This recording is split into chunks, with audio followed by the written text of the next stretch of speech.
Hello everybody and welcome back.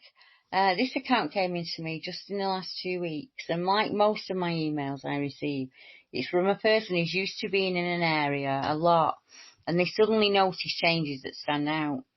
Unsure where to look for advice, they look online, and luckily this gentleman had seen some of the work and the Bigfoot structures that people were putting out there, and he wasn't sure whether to miss his finds or not.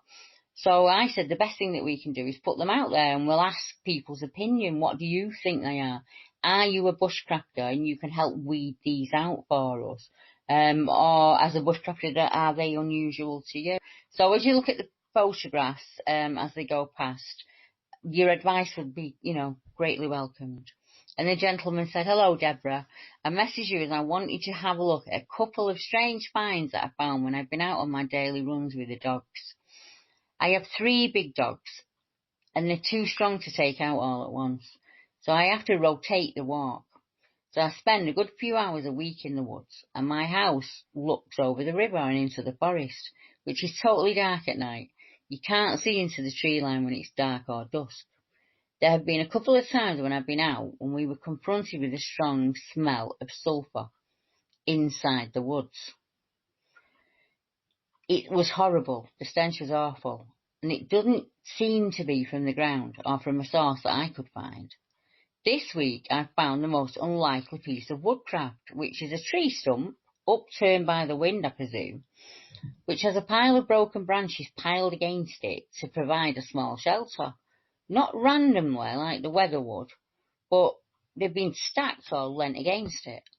Now, the forest is quite close to the village, and I would imagine at night this little structure would give a perfect spy point to watch people down below. And it's similar to the structure in the Peak District that I showed you in the video last week. So it's a structure that doesn't really provide any cover from the weather, and it makes it seem unlikely that it would be man-made. It's an awful lot of, trouble to go to for nothing.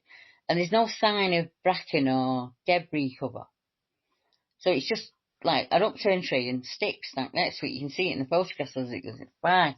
So it says, I keep my eye out now for anything looking out of place, and I found a small kind of thing built of twigs and rocks in a ditch near the river.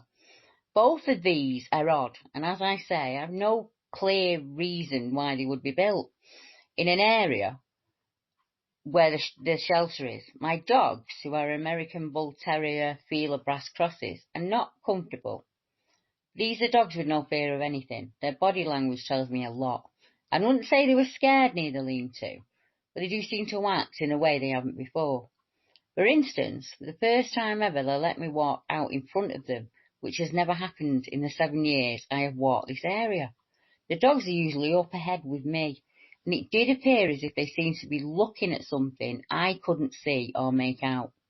Their attention was on the bushes, and I kept looking in that direction too, but I couldn't see anything. I've been keeping an eye on things, and then when I saw your channel, I realised you might be interested in some of my strange finds. Then about 4 weeks ago, something really strange happened, and I heard a howling from the woods. It was around 9 p.m. on a Wednesday night, and the dogs were out in the garden to go to the loo before I look up for the night. And I'm waiting on the dogs, and I hear this howling, 5 long, loud howls, all followed by this kind of coyote yapping. My dogs would usually lose it if another dog did that near the house. They'd bark and make a lot of noise, and they just tip their head sideways to listen. After the howls, I was a bit shocked, and I dragged them indoors. And it did seem as if they didn't want to come in when I called them. I would normally give them treats when they come rushing in for them, like they want to be the first, but not this night, and it puzzled me what those howls could be. It couldn't be a wolf or a coyote. I'm in England. And it wasn't a domestic dog. My dogs would have acted differently. So I went online on the internet and I found some wolf howls, and it was exactly the same noise as that. And then it happened again. It was only about 2 weeks later, and I hear the same howl, this time only one. And it sounded exactly like the howl in American Werewolf in London. So Deb, I need some advice. What is happening? Do Bigfoots make wolf sounds? I mean, some people say they imitate birds and owls and all kinds of things. I'm really unsure. I'm out of my depth and I don't really know. So I'd really like some advice.